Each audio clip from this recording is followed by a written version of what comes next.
Bonjour, bienvenue à la conférence Awesome de Autisme Canada en ce samedi 30 novembre 2019. Je me présente, Geneviève Jen Major. Je suis une humoriste de la très relève, diplômée de l'École nationale de l'humour en 2018 et aujourd'hui dans ma conférence, je vais te partager mon histoire pour me rendre jusqu'à cette diplomation-là. À la base, un diplôme que je ne pensais jamais faire de toute ma vie. Donc, le titre de ma conférence, c'est « Continuer dans les moments pas faciles, porte fruits et porte tes rêves, portrait d'une humoriste ».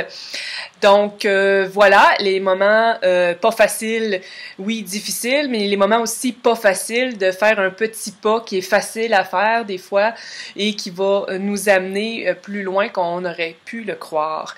Voilà, donc moi, je suis, rapidement, pour te faire un petit portrait là, d'où je viens, tout ça. Donc, je suis un Bleuet montréalisé qui a été pendant 17 ans en Outaouais. Alors, je suis née à Chicoutimi, puis ensuite, j'ai passé une dizaine d'années à Montréal et 17 ans en Outaouais. Et là, ça fait 3 ans que je suis revenue à Montréal. Voilà, j'ai été enseignante au secondaire en mathématiques et en informatique. Ensuite, je me suis réorientée en technique de la documentation et aussi, j'ai fait la maîtrise en sciences de l'information pour être bibliothécaire. Alors, en 2014, j'avais mon diplôme de bibliothécaire. Je me cherchais un emploi dans ce domaine-là. Et en parallèle, j'ai commencé des cours de développement personnel. Et un de ce cours-là s'intitule « Expression de soi et leadership ». Dans le cadre de ce cours-là, tu choisis un projet qui te fait vibrer, qui te touche, qui t'émeut, qui t'inspire. Puis là, tu vis dans le monde des possibilités. Alors, c'est de ne se mettre aucune contrainte et puis d'y aller vraiment avec quelque chose qui t'inspire. Et moi, le projet que j'ai choisi à ce moment-là, c'est de faire de l'humour en langue des signes avec la voix pour un public entendant et sourd. Je suis allée faire ce projet-là, ça s'est concrétisé, c'est Mike Ward qui m'a donné ma première chance sur scène. Et puis, bon, ça a commencé comme ça un peu pour moi l'humour. Et à la fin de ce cours-là d'expression de soi et leadership, on fait des déclarations. Moi, j'ai déclaré que j'allais faire les auditions à l'École nationale de l'humour, une école où j'ai toujours pensé dans ma tête que je pourrais jamais être admise là, la seule école, que je pourrais faire n'importe quoi dans la vie, mais que ça, c'est sûr que ça ne fonctionnerait pas. Et là, je crée la possibilité que ça puisse fonctionner. Et aussi, j'ai déclaré que j'allais être une grande humoriste de renommée internationale en français, anglais et langue des signes. Alors, j'ai commencé par faire un cours du soir à l'École nationale de l'humour. D'abord, je ne savais pas que ça existait, les cours du soir. J'ai appris ça. J'ai fait ça en 2015, à l'automne 2015. Et puis, ensuite, à l'hiver, pardon, 2015. Ensuite, j'ai fait les auditions, donc au printemps, après ce cours-là. 2015, ma première audition à l'École nationale de l'humour. J'ai passé l'audition, mais après l'audition, il y a une deuxième étape de sélection. Et cette deuxième étape-là, j'ai pas été acceptée, j'ai pas été admise à l'école. Donc, voilà, je suis retournée chez moi en Outaouais. Et puis, là, à l'hiver à l'automne 2015, j'ai fait un deuxième cours, j'ai continué de persévérer. Je me suis dit, je vais me réinscrire probablement l'année prochaine. Et là, rendu à l'hiver 2016, ma mère était en fin de vie. Et j'étais pas sûre, je m'inscris-tu pas. Finalement, j'ai osé m'inscrire, quitte à ne pas être là, si jamais. Et 2016 a été une grosse année. Il y a eu 5 décès dans ma famille entre le 1er janvier 2016 et le 1er février 2016 et le 27 janvier 2017. Donc, sur une période d'1 an. Il y a eu mon 1er février 2016, ça a été mon grand-père paternel. Ensuite, il y a eu ma mère fin avril. Puis je vais continuer avec les autres une fois que au fil de mon partage. Alors, ma mère, c'est ça, est décédée 2 jours avant mon audition, ma deuxième audition que je faisais en 2016. Et puis, je la remercie en quelque part parce qu'on la veillait, on était à son chevet et puis je serais probablement pas allée si elle avait été encore en vie à la date de ma deuxième audition. Alors, je me suis présentée là, et puis j'ai appris mon texte en dedans d'une journée, même si j'avais commencé à le travailler avant, tout ça. J'ai eu une journée vraiment pour l'apprendre par cœur, et puis je l'ai joué 2 jours après le décès de ma mère, et miracle, ça a fonctionné pour que je passe à la deuxième étape de sélection. J'ai fait la deuxième étape de sélection, et cette fois-là, j'ai été admise à l'École nationale de l'humour. Donc, après 2 essais. Et j'ai des collègues de classe qui, eux, ont fait les auditions 5 fois avant de pouvoir être admis à l'école. Donc, ça prend une certaine persévérance. Et aussi, quand ça ne fonctionne pas une fois, ben de se donner la chance de recommencer. Donc, de ne pas le voir comme un échec nécessairement, mais plus comme une expérience de vie. Et d'ouvrir des possibilités pour continuer que ça fonctionne. Alors, j'ai été admise à l'école et là, branle-bas de combat, j'avais un emploi stable, un bon salaire, des bonnes conditions, tout ça. Et puis là, j'ai fait le choix de quitter cet emploi-là puis d'aller vivre cette expérience-là vers de l'inconnu, entre autres. Et à ce moment-là, je ne savais pas que j'avais le syndrome d'Asperger. Je l'ai su en allant à l'école. Alors, j'ai quitté mon emploi, j'ai trouvé un appartement, j'ai organisé mon déménagement, je suis déménagée, je me suis installée à Montréal, j'ai créé un nouveau réseau, tout ça. Je suis arrivée à l'École nationale de l'humour en 2016, à l'automne, et puis, durant la 2e semaine, mon chat s'est fait frapper par une voiture, donc 3e décès dans mon année. 2 jours plus tard, toujours la 2e semaine, mon grand-père paternel est décédé. Alors, ça faisait beaucoup de grosses bouchées. Et puis, à ce moment-là, ben, moi, je me suis un peu moi-même auto-exclue du groupe. Je me retirais parfois. Je ne savais pas à ce moment-là, j'avais ce besoin de recharger mes batteries seule. Et je le faisais un petit peu d'instinct. Et puis, au courant de la mi-session, là, j'apprends que mon père, on ne sait pas s'il va lui aussi est en fin de vie. Donc, on apprend qu'on ne sait pas s'il va se rendre jusqu'à Noël. Alors, je me rends à la fin de ma première session avec relativement des bonnes notes. Je réussis. La 2e session commence, 2e semaine. Mon père était toujours en vie, mais là, la 2e semaine, c'est la fin de vie pour lui aussi. Alors, c'était le 5e. En dedans d'1 an, ça faisait des grosses bouchées.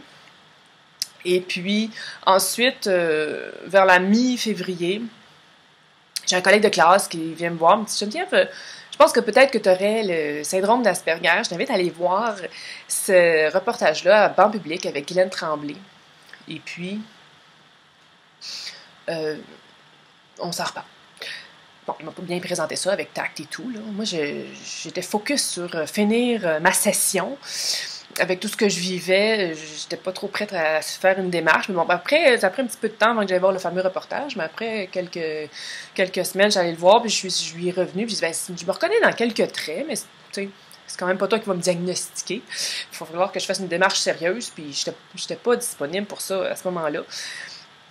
Et là, à la fin de ma 2e session, j'ai eu 56% au cours de création de numéros, qui est le cours le plus important à l'École nationale de l'humour, et aussi le seul cours pour lequel on ne peut pas faire d'examen de reprise, qu'on ne peut pas se reprendre.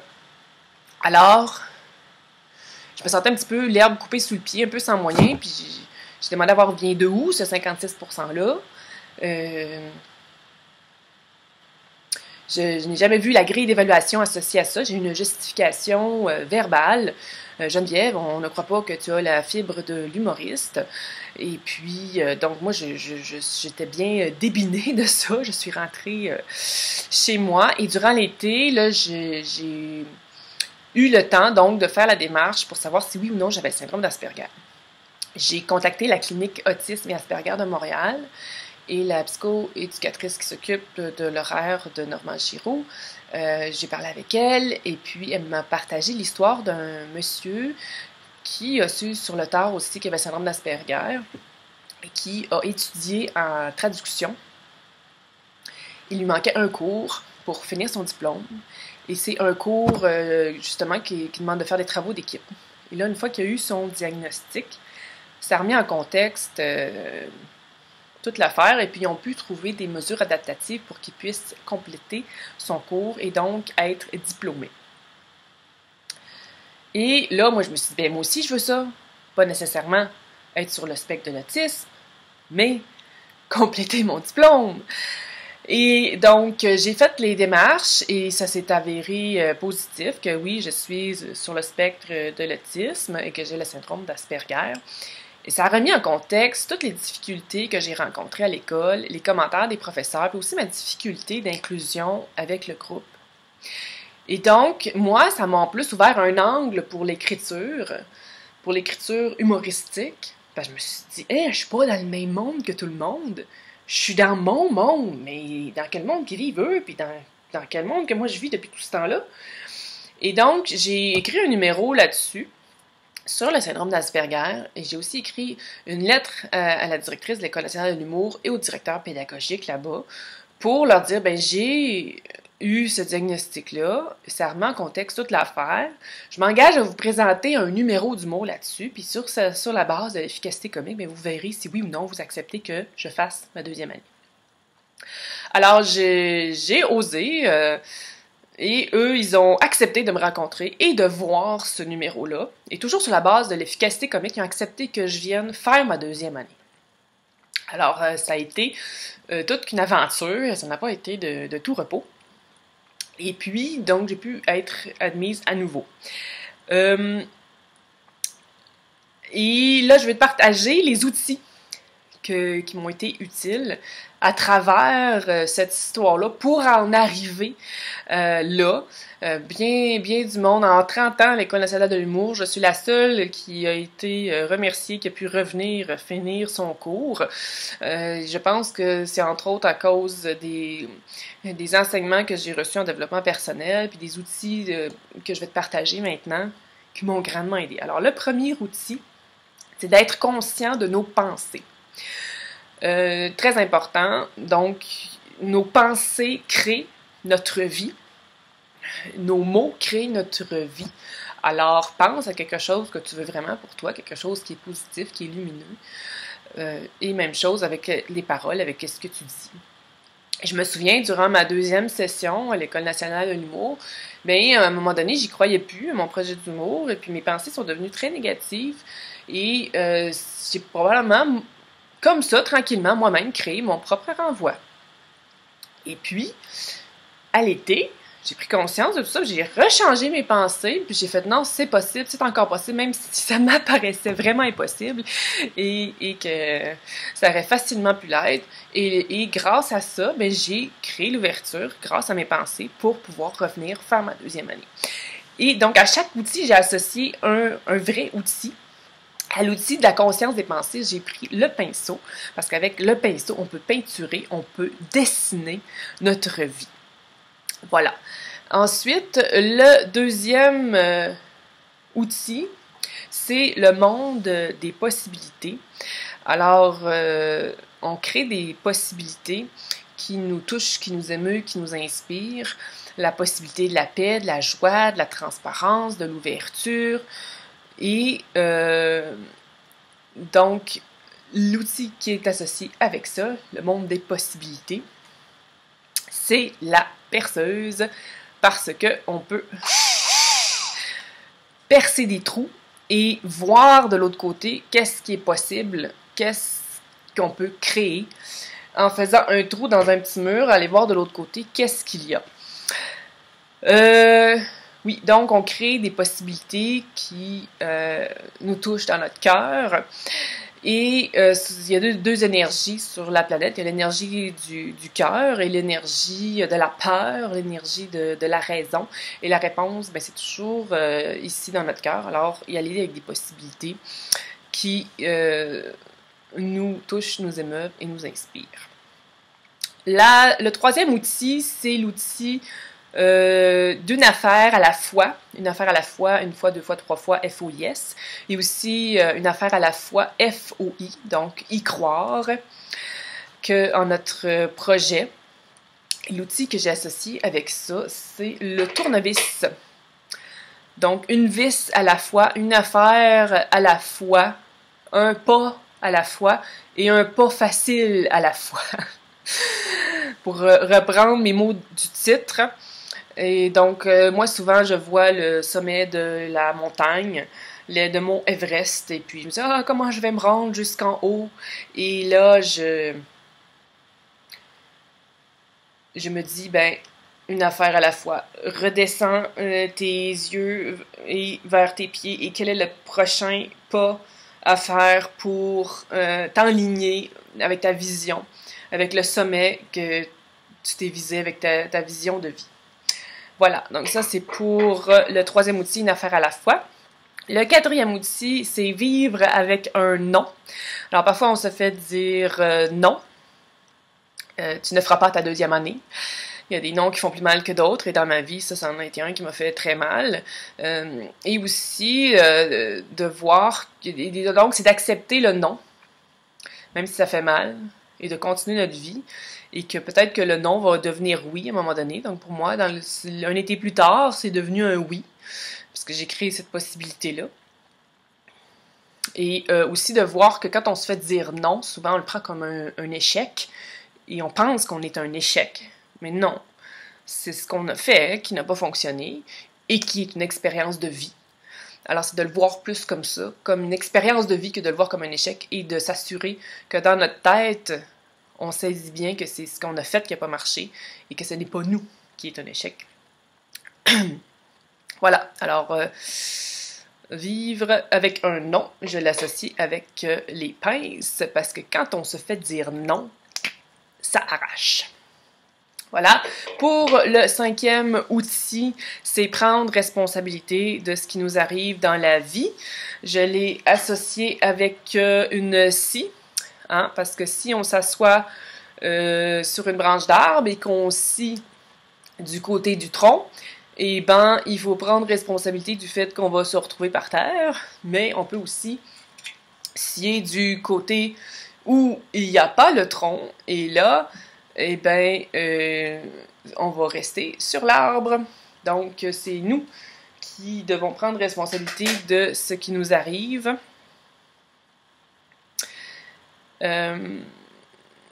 Donc, quand j'ai eu à quitter l'école, eh bien, c'est moi, en quelque sorte, qui avait créé ça. Donc, je vais prendre responsabilité de ce qui m'arrivait. J'avoue qu'à ce moment-là, je prenais responsabilité à 80%. Il y avait un 20% que j'attribuais aux étudiants et au personnel de l'école, mais je savais que j'avais à prendre responsabilité à 100% pour ce qui m'arrivait.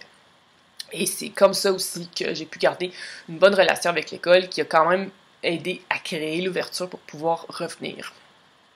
Le sixième outil, c'est être engagé et non attaché. Donc, être engagé à, je l'ai associé avec l'outil du galon à mesurer, parce que parfois, être engagé, ça peut être long, ça peut s'étendre dans la durée. Et donc, être engagé versus être attaché, bien moi, quand je suis rentrée à l'École nationale de l'humour, j'ai signé un contrat pour 2 ans. Et quand je suis revenue les voir après 1 an, je leur ai montré mon engagement à compléter mes 2 années, sans les obliger, sans avoir une attitude négative de « vous me devez ça », et vraiment être attachée à, mais j'étais plus engagée à compléter le cours que attachée avec de la hargne ou de la rancœur. C'était plus un engagement et dans l'acceptation que vous me disiez oui ou que vous me disiez non. Moi, je suis engagée à finir mon cours, puis je m'en viens vous le communiquer. Alors, voilà. En gros, c'est les outils que je voulais te partager par rapport à l'expérience que j'ai vécue. Et là, oui, aujourd'hui, j'ai bel et bien mon diplôme. Ça n'a pas été de tout repos, cette expérience-là. Puis là, c'est très, très résumé. Et donc, je suis fière de ce que j'ai pu accomplir. Et puis, Dieu sait que pour nous, se rendre jusqu'à une diplomation, ce n'est pas toujours évident quand on est sur le spectre de l'autisme. et je suis doublement fière de ce que j'ai accompli pour ça. Ça va me faire plaisir de répondre à vos questions. C'est donc Jen Major qui est très heureuse d'avoir été avec vous pour la conférence Awesome de Autisme Canada. Et je vous invite à aller sur ma chaîne YouTube pour voir le numéro de tournée justement que j'ai créé, qui m'a permis de revenir et que j'ai retravaillé pour ensuite le jouer durant la tournée avec l'École nationale de l'humour à ma 2e année. Le numéro s'appelle Pomme d'Aspi, justement pour Asperger.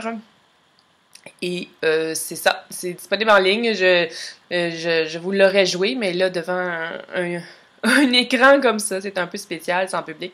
Alors, je crois que ça va être bien meilleur si vous regardez qu'est-ce que ça donne sur la vidéo. Ça fut un plaisir et puis je suis encore là pour vos questions. Merci, bye bye!